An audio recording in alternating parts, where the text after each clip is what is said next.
بسم الله الرحمن الرحيم الحمد لله والصلاة والسلام على رسول الله وعلى آله وصحبه أجمعين. Assalamu alaikum everybody, and Ramadan Mubarak to all of you.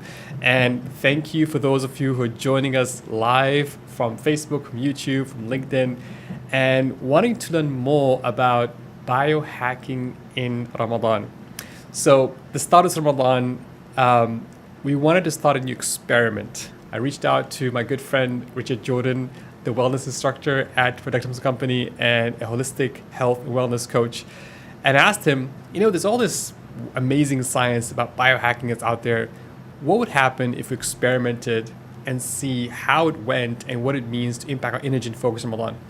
So it's been almost 10 days, and we wanted to share with you the top 10 biohacks that have worked for both of us. And Richard is here with us today. Inshallah. Assalamu alaikum, Richard.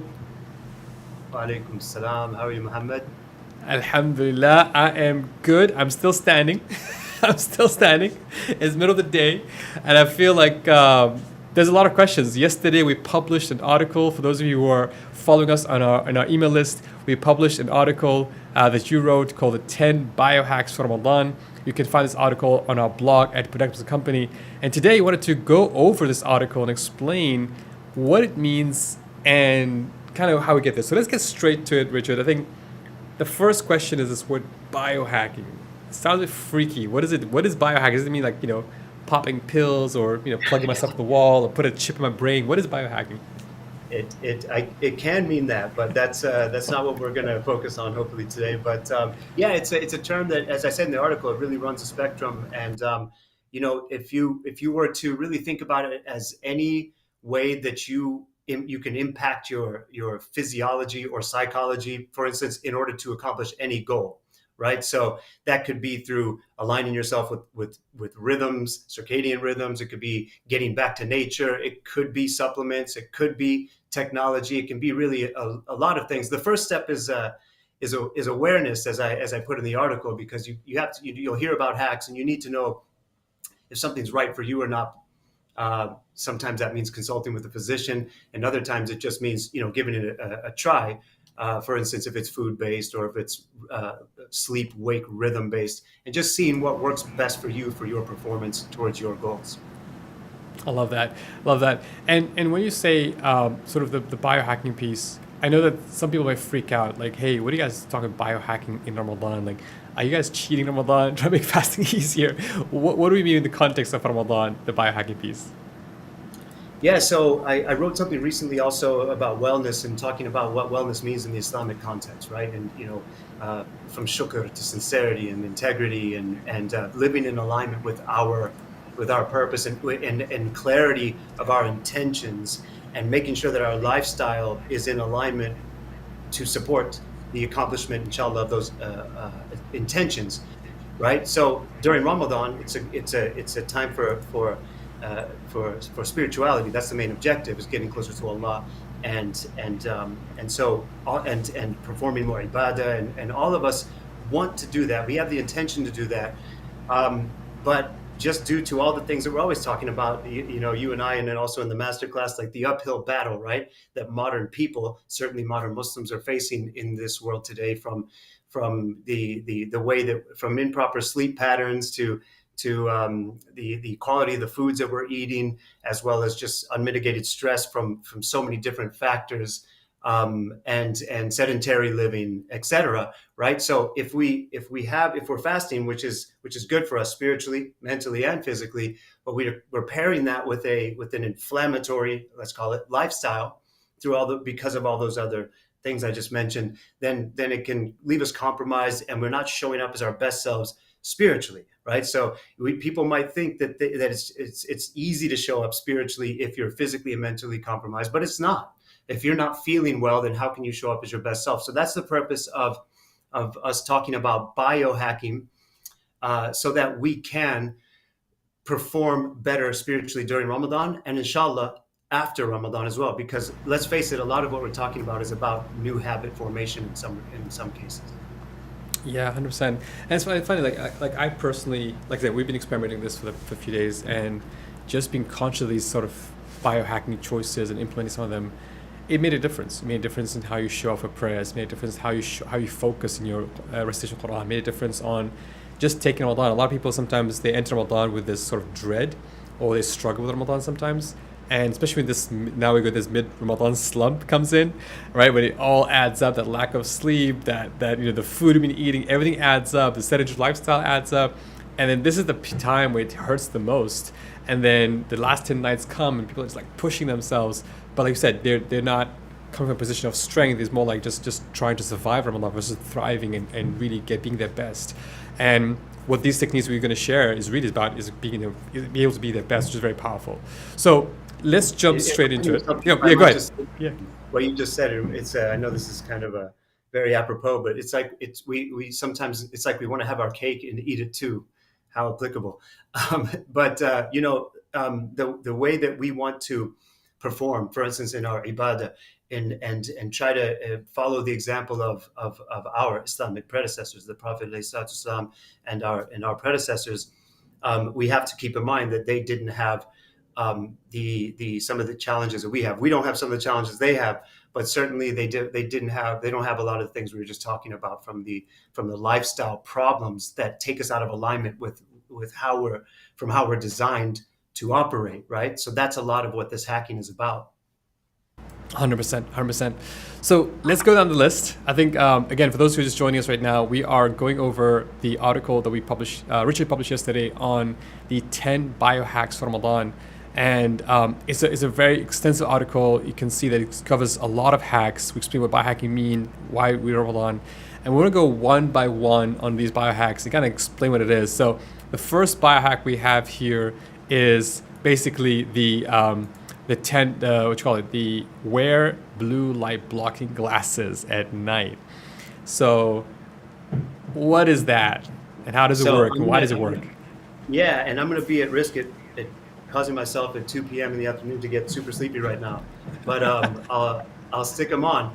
So basically, these are, so if you read, as you read in the article, we are again designed as human beings to when darkness comes. That's why I put post Maghrib, right? So the exposure that we're getting to post Maghrib light in modern times, which is, there's barakah in that, right? What a blessing that we have the ability to light things up after dark. But that has been shown to suppress our sleep hormones, right? So our sleep hormone, like melatonin, gets pushed down. Wakefulness hormones, we won't get into the names of these things, but they rise up, and that impairs our sleep quality 365 days a year, right? So 365 days a year, the vast majority of people on the planet today are compromised in their sleep quality due to just exposure to lights. It's not just screens. A lot of people are aware of that, right? The blue light from our screens is definitely a problem. But the lights that we have just overhead, they're often very straining on our eyes, and they're not full spectrum. So the only light that our being responds well to is full spectrum light, which would be sunlight, firelight, candlelight, So that's what these types of glasses do. They help to, some of them, like for instance, these are supposed to mitigate the damaging effects of blue light by cutting blue light out by 99%. Wow. And to be honest, I know this sounds weird, but I've worn them last night for Tarawih, and walking the masjid with a pair of red glasses. Everyone's looking at you thinking, what are you doing? But hey, I've honestly speaking, I felt rested. I went home. I was able to sleep better. The quality of my sleep next day was much better compared to when I go to masjid. Blazing light in the masjid, and it's just so bright. It's so hard to sleep. And again, yeah, we all sleep less in Ramadan. Yeah, we all sleep less in Ramadan. We all struggle with sleep. The fact is, because we have a few hours of sleep, at least let's make those few hours of sleep count. And this is a simple hack. You can get these blue light glasses. You can find lots of them online. Just wear them an hour, half an hour before go to bed. They do make a difference. They do make a difference.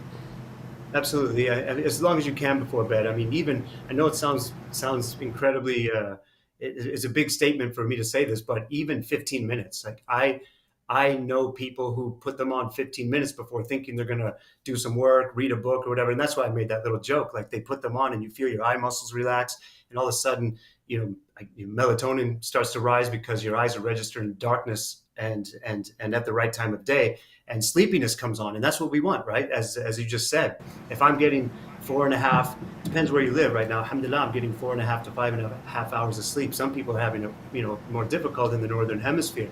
But whatever the case is, we're getting less sleep, and you want, as you said, you can facilitate greater quality in less quantity time. All right, let's go on to the next one then. Number 2 is expose yourself to sunlight early in the morning. Why would you do that? Why would you do that? So there's You want to sleep after Fajr. Okay. So yeah. So I'm going to say I haven't slept after Fajr this Ramadan yet, and I don't plan to, and I haven't in the past. So this is this is my 28th Ramadan, if I'm not mistaken, and I generally never slept after Fajr until the last few years. So in the last few years, there were times where I did that just because, being in a certain country that I live in, it's like the society kind of, it starts to operate that way. So anyways, I have both to compare each to, right? So I've done both ways. And what is much more invigorating and leaves you in a much more high performance state is to sleep for, as you've been promoting, I know, like 90-minute sleep cycles, whether it's 2 or 3, right, which would be about 4.5 hours if you're doing 3, and then get up at dawn, and after your ibadah, and after you begin your fast, and you sit, and if you can, if it's not freezing cold, although we'll talk about freezing cold later, but you get outside and maybe sit, like here on the East Coast, alhamdulillah, I sit, I'm in Miami, face the Qibla, watch the sunrise, doing some adhkar, watching as the sun is rising, and the evidence shows that when a human being witnesses both the sun rise and the sun set, that they're just genetic switches that turn on and cause better operating of our biological systems. I'm oversimplifying right now, but that's the case. So it helps to, definitely the one that we were mostly focused on here, it helps to boost your wakefulness hormones, right? So your cortisol naturally starts to rise when it's supposed to, and that in turn helps to reset your circadian rhythms every day. Therefore, later that night, inshallah, you'll have a natural melatonin cycle that will facilitate greater sleep. So morning sunlight equals greater sleep. I love that. And you can combine this, like I say, with reciting Quran outside, or even if you're at the masjid, like we have a local masjid here, and you can sit somewhere where you can actually see the sunrise. But I did be outside, get that sun exposure. But it is definitely. I'm not a big fan. I know people hate saying this. I'm not a big fan of post-Fajr sleep. I feel like those are barakah hours, right? There's special hours there. And I feel like, as the Prophet made dua for those early hours, the barakah in those early hours. So I feel like, make the most of those early hours. You can take a nap in the afternoon. You can take a nap in maybe mid-morning if you really have to. But try to make the most of the early hours. This is a great way to be awake and to be alert. And it's very simple. It's a simple biohack that actually does make a difference. I love that. Actually, if I can say one quick thing about what you just said. If one had a schedule, which a lot of us don't, a lot of us have 9-to-5s, a lot of us live in non-Muslim countries that aren't catering to a different work schedule. If one had if somebody was prioritizing after Taraweeh, prioritizing decent sleep, had good sleep hygiene through the day, and was waking up early in the morning and had the ability to take a nap, these first couple of hacks would be, well, maybe not the first one with the light mitigation at night, but maybe they'd be a little less important. But it's not the case. Like we not all of us have the ability to nap. Sometimes I've lived in circumstances where I can go sleep for 2 hours in the afternoon. It's amazing, but a lot of us can't do that. So these are very helpful for people who can't do that. Love that. That's very powerful. Very powerful. Let's go into the third one. Move. I know you're big about this one. Move more. We're both standing, first of all. Why are we standing? Why are we just not sitting? Yeah. Well, because we're gluttons for punishment. No, I'm kidding. No, because standing activates the largest muscles in our body, right? Human beings aren't designed to sit for incredibly long periods of time, right? Our structure is not designed for that, nor is our metabolism. Does our metabolism respond well to that? Okay, so when we stand up, the glutes, the quads, get activated. We're holding our body up, even our core is, somewhat engaged. So we just sort of turn on the metabolism a little bit, giving food that we're going to get later in the day a greater purpose. In other words, we'll take it in for the right reason and not store it in unnecessarily. And also musculoskeletal issues, back pain, neck pain. Everybody knows what it feels like to sit too long. So that's the reason why we're standing. And it's the second tip that I mentioned in the article. But do you want me to continue with that? Or Yes, please. Yeah. Move more. Why should you move more? So walking is what I start with. I mean, at least, I want everybody to start there. As I said, it's free medicine. It literally is free medicine, literally. And as I also said, a day without walking is not a very typical, it's not a usual day for human beings. We're designed to move those legs. And so in modern times, we have the ability to not do that, right? Driving, sitting, driving again, sitting again, watching. It's you all know that the pandemic of poor posture and prolonged poor posture positions is real. So all of the things the consequences of that can just be mitigated by 20 minutes of walking. More is great. Start somewhere if you can't do 20 minutes, but just walking at the right times a day, especially when we're fasting right now, or even the rest of the year. If you can walk after eating, a lot of people ask, or say that they heard that that's not good. That's not true. Walking after eating is very good. Good for digestion, good for metabolism, good to boost serotonin. Serotonin is a precursor to melatonin, so good sleep comes from walking. There's so many things. Lymphatic movement, so that's for another time. But walking, sitting, and standing in intervals throughout the day. You can use a reminder on your phone to get yourself up, or some people have watches that or devices that are reminding them to do that. And then carrying heavy objects. So all year long, as well as definitely during Ramadan, I'm making sure that everybody knows that trying to mimic the movements of our predecessors, all of our human predecessors, as I wrote in the article, whether it's pulling water out of a well. I mean, we used to chop and carry and pick up animals and stack bricks and build huts and houses and whatnot. We moved as a way of life for thousands of years, right? And now we don't really do that. So not when we don't activate our muscles, right? We get one of the greatest ways to health is having a good lean muscle mass and to body fat percentage, right? So we want to move. During Ramadan, we can scale back. We don't have to go all out. I know people who do go all out, but it's good to try to do what you can to activate the muscles of the body. So one of the things I wrote in the article was to look up farmer carries. So I walk around with this. It's a kettlebell. It's a 25 pound kettlebell, and I literally, whether I'm walking around the house, which I do frequently because I don't stand or sit too much. I'm always moving. I go outside to get sun exposure, whatever. It comes with me.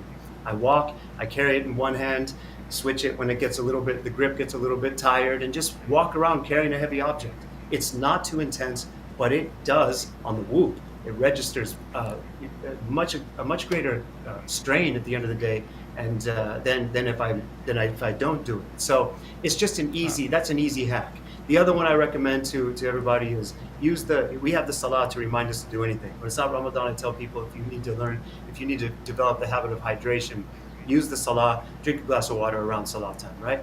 But during Ramadan, after your salah, just take a moment to do 10 squats and 10 push-ups, even if it's wall push-ups if you can't do push-ups. Watch what happens to your energy. Never mind your body and how you look. Those are nice byproducts, but watch what happens to your energy if you do that. Because you activate those leg muscles, activate the upper body muscles, and it's the volume at the end of the day and at the end of the week of how many movements you've done that matter, not how long you're working out at any given moment.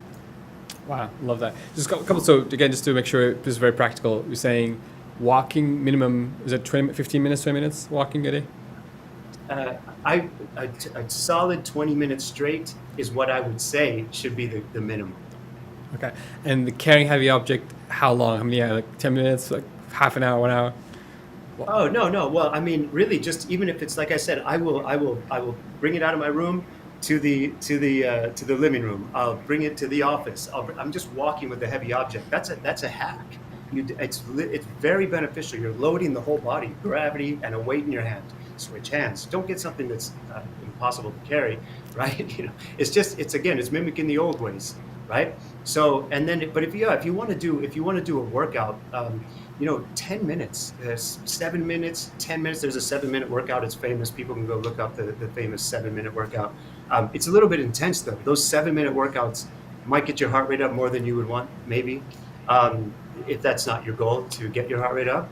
But you can do in 10 minutes, 15 minutes maximum, really, you can do a resistance training workout that is very impactful. So, yeah, just the functional movement patterns is what I ask everybody to look up. Look up what we are designed to do to the day we leave this earth, inshallah. We should be able to squat, lunge, push, pull, hinge, twist, and walk, and even run.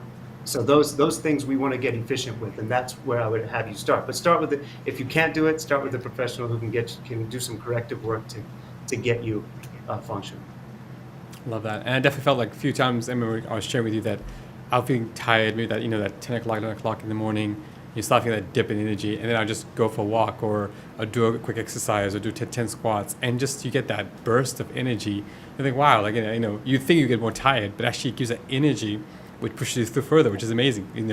So we have this logic, if I move too much, I need to kind of cut down, right? Versus no, if I actually move, it generates energy, which is powerful. 100%. By the way, it's the opposite, right? As you say, like, so a lot of the students from the master class and all are reporting back saying, I can't believe it. I'm going out and I'm doing a quick burst of movement, and my energy just went way up. So everyone is reporting that a little bit of movement boosts the energy, and therefore on the days where you're not moving, that's why you're so tired. Wow. I love it. So amazing. All right. So move more, a lot there. And again, check out the article. Some great practical tips there. Eat real food. This is the time everyone switches off. Everyone likes to drop off of the live stream right now. If you don't want to hear this. Yeah. I'm kidding. The dreaded nutrition subject. Well, how about this? First, inshallah, let's all hope one day we don't have to even have this conversation, right? About real food. Let's hope one day we're eating real food, and people say, "What? There's a day where people didn't eat real food," but it's not looking that great for all human beings. And this isn't about processed, right? I say the word processed, and people say everything's processed, and that's true to some degree, I suppose. But the real food approach, which is very common, like in the functional nutrition world, you'll hear that a lot. What does it mean? It's just, as I put in the article, it's like, if you can look at the food you're eating and kind of recognize it being as close to its original form as possible, the more you can recognize it being as close to its original form as possible, the better. Whether you want to call that whole food or real food, I'm not getting into organic or free range or all that kind of stuff right now. That's not what this is about, because a lot of people would just benefit by first starting with a more real food approach. So yeah, if your foods in general that you're consuming too much of are meant to last a long time on shelves, right? Which includes a lot of oils that people are cooking with, and includes a lot of grains that people are eating. You'd be surprised. People think they're just eating bread, right? And this isn't a bread subject, although that it's a lot of the bread choices or the grain choices we're making today aren't very good. The refined grains that we're eating. But look at the ingredients list on the package of bread you're buying, and you will find probably an oil in there that you didn't even know was in there, and that's problematic, right? So like something that's designed to last a whole long time does not fit within this real food category, right? And as I put in the article also, packages, boxes, wrappers that have long ingredients lists with words that you cannot pronounce don't fit the bill. So yeah, it's that is the starting point at least. And I think that trying to eat as close to the animal, close to the tree, close to the ground as it looks in front of you, you recognize it as that as possible is the best way. And just considering how many steps did the food you have to take, the food that you're about to eat have to take, right? Mm-hmm. So that's all I mean by this. But and a lot of people who during Ramadan have bloating and gas and cramping, and heartburn and all types of other things, a lot of it's coming from that. So inshallah, we can make better food choices. Love that. And I love you saying in the article that it's an 80-20 rule thing. Like 80% of the time, if you could eat as closely to real food as possible, and then 20% of the time, all right, you can enjoy your samosas. You can do what you want to do. But at least 80% of the time, you can eat real food. And that's a great criteria. I think it's and a great conversation to have in the family. Like, hey, what's the real food here? But yeah, that's very powerful, and I think it definitely has a lot of impact there. All right, let's go into a little bit more supplemental stuff. And this is where you talk about nature mimicking, vitamin D, Celtic sea salt. Can you talk about that, Sean? Yeah. So definitely, as it says in the, as we know, vitamin D is a hormone. Our body synthesizes it in when we get sunlight, right? Our body makes it. So vitamin deficiency is a big problem in the world today. Even in the sunniest of places, we just don't spend enough time out in the sun. And being that it's a hormone and kind of like a master hormone, where really everything else, all the other hormones and hormones and enzymes, these things drive our biological process, right? We need these things to be in good working order to function properly. And without adequate vitamin D, that just doesn't happen. So I get daily. It's one of the I don't know. I don't think I put that in the article, but I mean, I'm going outside every day. Well, it's part of the temperature thing that's going to come up also. But yeah, I mean, I go outside midday, 15 minutes, sun blast during Ramadan, right? Just getting a vitamin D boost and getting a little bit uncomfortable. So yeah, if you can't do that, I highly recommend, of course, that you supplement. So that's it. But everything we're talking about, by the way, is a mimic. Like nobody had to go to the gym back in the day, right? I mean, the gym, the the vitamins and the supplements and all these, most of these things that we're talking about are to mimic what we're, again, how we're designed to operate in this world, how Allah designed us to be, right, in our fitra state. So vitamin D supplementation is all I recommend. Again, consult with your physician about any of these things, but definitely test instead of guessing, and get your vitamin D levels up. Regarding the salt, yeah. So, and Mohammed, I know you said Celtic. I guess the Boston Celtics have changed that word. I'm not sure what to say anymore, but Celtic. Celtic, whatever. The sea salt. But I will say this: whether it's Celtic sea salt, whether it's Himalayan sea salt, there's a debate. Celtic sea salt's supposed to be better. It's less mined, and just it's supposed to have more trace minerals than Himalayan sea salt. But what I do, I mean, I'm here right now. I don't have Celtic sea salt. I could have ordered it, but I didn't. But I have Himalayan sea salt, and just a pinch. It doesn't even really change the taste of the water, but a pinch, crush it up a little bit, throw it in your hopefully good water. As plastic bottled water already has its problems, but nonetheless, if you have really good water, a water filtration system in your home, even these things are still causing a lot of the minerals that we need to get removed, or it's depleting. So just a little bit of sea salt in your water can really help bring to get those in. And it's important because minerals are, I mean, from just like the bioelectrical signaling in our body is dependent on good mineral balance, and other things are as well. So during Ramadan, there's one other thing. I can't remember if I said this in the hydration video, but one thing I want to tell everybody is be careful overhydrating at iftar time. We are already, the minerals that are in our body can be freed up, right? So what happens is if you super hydrate, all of a sudden too much water, right? Boom, get it all in at iftar time, and you start urinating it out and all that. You can be left very deficient in minerals as a result of that. So hydrate hydrate enough, but hydrate kind of methodically instead of too much all at once all the time. So just on that note, you're saying like keep drinking whatever you need to drink, how much water to drink, but over time, like just like from iftar until go to bed and then wake up for suhoor, but not overdo it like one good shot, basically. Yeah, I think that between the time we break our fast until the time we finish praying, the time we go to bed, we can certainly almost get our liquid in the form of water, right? Let's try to prioritize water first and say, I mean, there's these delicious other things that we could be drinking, but it'd be a good idea to prioritize water during Ramadan. So yeah, we can get most of it in, and then the rest at suhoor time. Awesome, awesome. All right, so there's with that supplements, and there's a great video here as well, where Richard talks about water in more details, talks about how much you should drink, how much water you should drink in Ramadan, gives the exact formula that's based on your body weight. So you should just check that video and the article. All right, temperature hacks, man. Man, you're just Yeah, making us uncomfortable, man. Come on, man. I like my, temperature controlled room. No, it's yeah. like no. I know, I do too. I and I, I really it was when I found out about this maybe 6 or 7 years ago when I really found out like wow like being constantly comfortable is and I think there's a book that came out about this like recently a book about uh, comfort causing you may know I about it think like the tyranny of comfort, like the tyranny of something comfort. like There's an that. article about it. Crazy. It's true. So just human resilience all around. Okay, our health, our emotions, mental function, immune function, inflammation mitigation,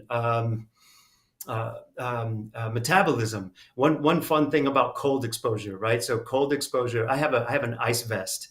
People, some people might have seen it before. I think I did an Instagram post on it. But you put this ice vest on, and it's front and back, and the ice vest converts the white fat to brown fat, right? And so brown fat is a more metabolically active fat that babies have brown fat, but we certainly have some, and it's in certain areas of our body. But by getting cold, you can create more of it, which in turn, having more metabolically active brown fat burns the fat we don't want, right? Mm. So that's just one fun fact. I mean, there's so many other benefits to cold exposure that I write in the article, and it's just to touch on heat real quick. As I mentioned, like saunas, that's why saunas can be the right type of sauna anyway, can be really good for you. I'm not recommending that during Ramadan. Even at night, I'm not recommending that during Ramadan. But I am recommending getting hot outside. I'm in Miami right now. It's not super hot, but it's not as cool as it is in my home. So going outside at 12:30, 1 o'clock, in the shade even, or in the sun, but still going outside and just getting a little bit uncomfortable daily, right? We're designed to do that. We're not designed to be indoors all day long. We need outdoor air. We need outdoor photon energy. We need a little bit of discomfort to wake us up and to do what? It's hormesis, right? So our body responds positively to the mild stressor of heat and cold. So skip the heat until after Ramadan, but during Ramadan, as I put in the article, you can do without inshallah wasting water. You can do alternation in the shower of like hot cold, 20 seconds of cold, 10 seconds of warm. Um, and that it's not my favorite way to do it, but other than that, you can, there are ice pits, there are ice vests, and you can just shower in cold water. That alone, and as I put in the article, learn to breathe and control your gasp reflex. Like you've arrived when you can get under cold water and not go. When you can do that as much as you want to, when you can control that, you've arrived. Oh man, I still need to work on that. I love cold showers, but I also gasp. It's like I need to get into that zone. No, you're right, 100% right. It's. I love cold showers for the feeling after, not the feeling before. The first few seconds, like what I'm doing this, but the feeling after, like I said, you feel awake, you feel energetic. Whenever I want a burst of energy to in Ramadan, I mean, cold showers are absolutely powerful. So yeah, 100%. Yeah, and also the energy is a great point, but it also helps with a lot of the things that we're doing while we're fasting. So it can really help to boost benefits of the fast. This is outside of Ramadan. I know that that's not our purpose in Ramadan, but if you do intermittent fast, cold it can go very well with it. The extra tip there. All right, so hot, cold, and then we went into grounding. All Yeah, right, man. What's tree hugging. grounding? Tree. What's this tree hugging business? What are you doing? What's this stuff? Well, I know. Who would have ever thought? Again, it's one of these things that when you learn about it, you're like, come on, really? But then you start to go read about the Earth's Subhanallah, the Earth's natural magnetic frequencies as and then the other side, the non-native electromagnetic frequencies that we're exposed to all the time, and what grounding can do, according to there's evidence out there, uh, what it can do to create that there's an ion exchange that can help to mitigate the damage from that. So again, almost all these things we're talking about comes back to like inflammation, like reducing inflammation in the body, but also super important. There are other benefits, but super important during Ramadan. This practice can help you to align your circadian rhythms. Subhanallah, like go look up grounding or earthing and circadian rhythm alignment. In other words, touching raw earth, putting your bare feet on the earth, hugging a tree, grabbing a tree, touching plants, touching nature can lead to better sleep. I'm not making this up. No, I know you're not, because I remember I talked to you when I had this massive trip that I was making, and I was getting nervous about the jet lag, and that was one of the hacks you told me. It's like, as soon as you arrive, just run outdoors and walk barefoot or touch a tree or something. At first, like, it sounds weird, but I tried it, and it was like that reset. It happened. I mean, I had a good night's sleep. I woke up next day and I was fine. It's just that those resets make a difference. So 100%, these are powerful hacks that do work. And again, it's one of those, you just try it out. The worst case, you could try this, and if it doesn't work for you, it doesn't work for you, right? These are free, ground, you can touch the ground. And like you said in the article, if you ask people, when was the last time you walked barefoot, all right, or you touched like real earth, or some people, like, it's been weeks, months, years, maybe, like Years. years. Yeah, it's scary. So yeah, just go there, and it does feel great, and you feel like you're like something. You walk barefoot on the beach, like you feel your brain is like offloading something. So 100% there. All right, let's go into the next one. Quality fasting. I know we all are fasting. What do you mean by quality fasting? Yeah, so I kind of mentioned it before. It's just like fasting is good for us, right? There's a hadith. I know that it's considered, maybe it's a da'if hadith, but it says that fast and you will be healthy. But whether it's our tradition or whether it's the science or any ancient traditions that promote fasting, has so many health benefits, right? If done correctly, but not necessarily paired with a bad lifestyle. So if we're dry fasting all day, which is a very effective way to fast, and then at the end of the day, our cells are open to receive, right? And we then feed ourselves with what is literally going to go into our cells. I know, you are what you eat. We know this adage, but it really is the case. Like our physical tissues, our hormones, our enzymes, our body, our organs, everything are made of proteins, fats, the things that we choose to eat. The quality of these things that we choose to eat are very important. But if we're also just eating super high glycemic meals right after the end of a fast, it can cause tremendous inflammation, blood sugar dysregulation, all types of problems. Look up metabolic syndrome diseases and look at the link between high glycemic diets and just ask yourself at the end of a fast if you want to shock your body by eating such foods. Or you could, I'm not saying don't eat them. I eat some of those foods, as Mohammed mentioned, the 80-20 rule that's mentioned in the article. But what you break your fast with, try your hardest to eat the whole foods, the real foods that we were talking about. Try to maybe broths, have a date, have 3 dates and some broth, right? Something easy, just kind of let your system acclimate, and then maybe 30 minutes later, it doesn't have to take a long time, eat what you're going to eat, preferably responsible though, nutrition. That's really, and sleep well, and mitigate the light exposure as much as you can, and all the other hacks that we're talking about. Put these in with the fast, and your fasting will spiritually, mentally, and physically optimize you, which is it's a beautiful thing. I love that. And I remember we had a conversation. Somebody emailed us asking about, there's been a lot of Ramadan bashing happening. Oh, people gain weight in Ramadan, or even though I don't like to make Ramadan like a weight gain, weight loss type of program. I mean, I don't want to associate the purpose of Ramadan is ibadah, is to achieve taqwa.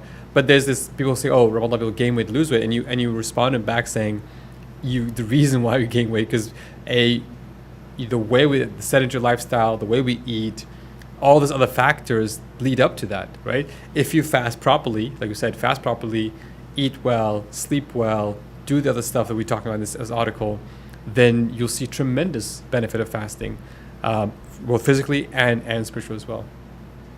Yeah, so great point, and thanks for reminding me of I know we had that conversation, but our bodies are going to adapt, right? When you fast, when you go hypocaloric, which not all of us are, but when you do go hypocaloric, you go under calories, or you fast, or you exercise even, like all that comes with an adaptation, right? The body will adapt at some point. So during fasting, if you're sitting around and you're sleeping poorly and you're eating and you're fasting, and at nighttime when we're generally not designed to eat, right? So this is an important thing too. We know the Prophet ﷺ didn't change his diet during Ramadan.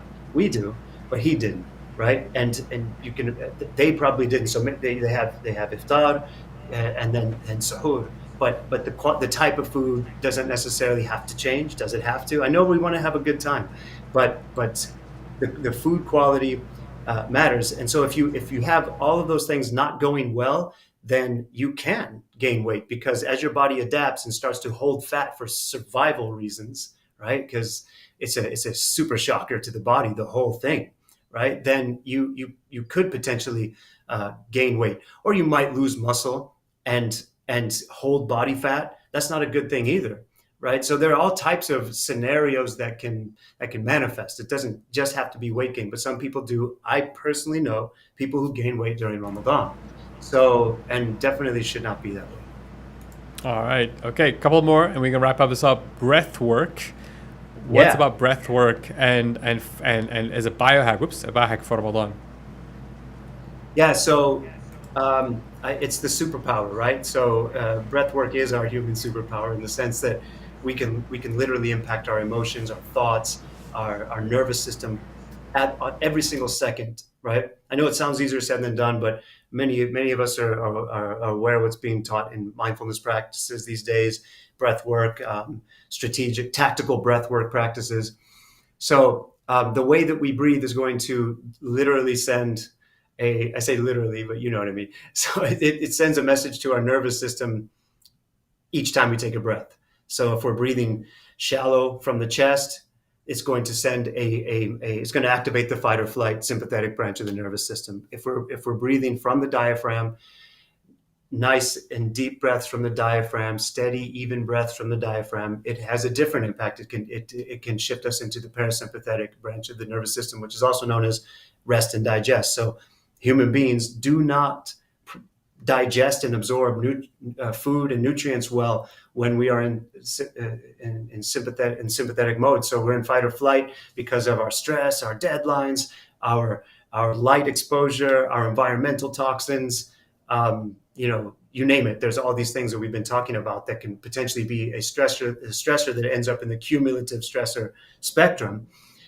One way to impact that strongly is through breath. So that's why diaphragmatic breathing is something we need to get back to.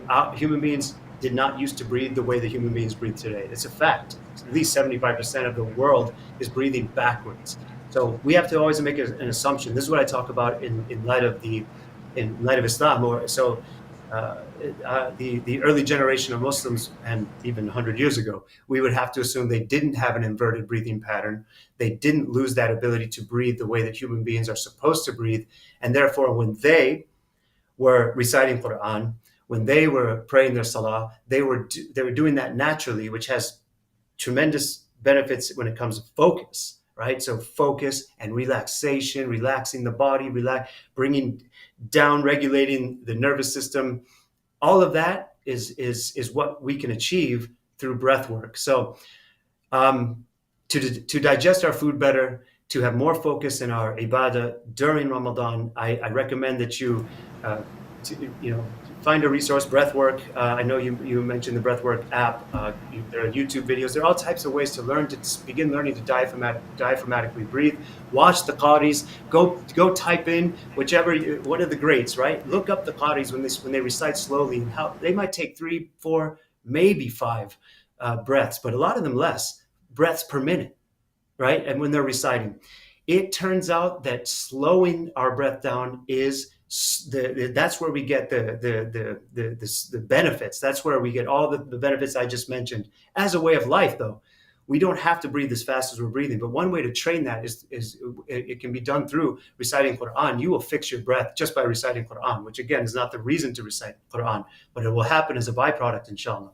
So inflate your diaphragm and recite slowly, right? And then bring it in again and recite slowly. There's a Ibn Qudama had a statement that he said that when you're praying, I actually thought that this is from a hadith tradition, but I'm not so sure it is. But either way, he said that when you're finished in salah, when you're finished with your recitation, or when you finish reciting, whether it's the Fatiha, whether it's the ayah, the surah that you're reciting, you should pause to let your breath come back to you before moving into ruku'.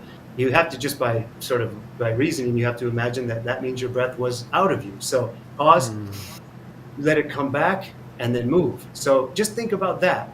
Think about how you can focus. Your brain will stop thinking about other things if you allow yourself to connect with your breath. Just do it for a few minutes. Take a few deep diaphragmatic breaths before salah, and definitely before your adhkar and all of your ibadah during this month. I love that. And 100%, like I personally found breathwork really helpful to sometimes calm myself down before this live stream, like, had a stressful day. I need to do some breathing, like just this kind of calm breathing remembrance. And I think it's very, very powerful. And we have a great tool there called Breathwork. And nowadays, mashallah, there's a lot of cool apps coming up, Islamic mindfulness apps with some breathwork there as well. So very, very powerful there. All right. The number 10, which I think one people most expect when they hear biohacking, which is nootropics, we put as number 10. And to kind of explain what this is and how do they work and why they work. So I suppose we're saving the worst for last in this category. So yeah, nootropics are they can be natural to synthetic. Supplements, foods even that impact and improve cognitive function, right? So the way your brain works, focus, memory, etc. The most well-known, of course, that everybody knows is caffeine. Caffeine is in the category of nootropics. So there's evidence a lot of us might know about in Islamic history when Muslims sort of started consuming caffeine in order to be able to perform more ibadah. I'm not saying I'm not recommending that's what we do, and I'm not saying that caffeine is right for you. But the same goes for all of the things that we're going to talk about briefly here, is that this is something, consult with a physician, talk to your doctor. We are not pushing nootropics, but it fits within the category of biohacking. And I personally drink an 8-ounce cup of coffee every single sahur, and I have been doing that for 28 years. And but I'm also a fast caffeine metabolizer. I know that from a test. So, but not everybody can handle caffeine. But that's generally caffeine is the most familiar. I list some other ones. Ginkgo biloba's in the category. Yerba mate, maca. There are a bunch of them and more. And then there are smart drugs, which some of them are dangerous, and I'm not even going to talk about that. But there are, in the biohacking world, there are those. Modafinil is something that I put on there. Again, this is a prescription drug. I'm not recommending that you go and seek out prescription drugs necessarily, but it's used for narcolepsy, right? And one thing I want to caveat this with. There are a lot of people that hear about this and be like, oh, that doesn't sound like a good thing. But oftentimes those same people will be like, yeah, but I need to take a sleep aid in order to sleep better. So this is a wakefulness pharmaceutical that is used for narcolepsy, that is very widely used in the biohacking space, and is generally considered safe And I've experimented with it. I'm not taking it as a lifestyle, and I don't recommend you do either. But there are people, if you're getting, like, for instance, maybe you're getting 3 hours of sleep because you live in Scandinavia, right? And maybe you have a 9 to 5, and maybe you are operating heavy machinery, or you're in a situation where you need something that would it doesn't provide energy necessarily. It sharpens focus though, right? And so maybe you need the first part of your day you need a lot more focus. You might want to talk to your physician. You might want to talk to your doctor to see if it's right for you.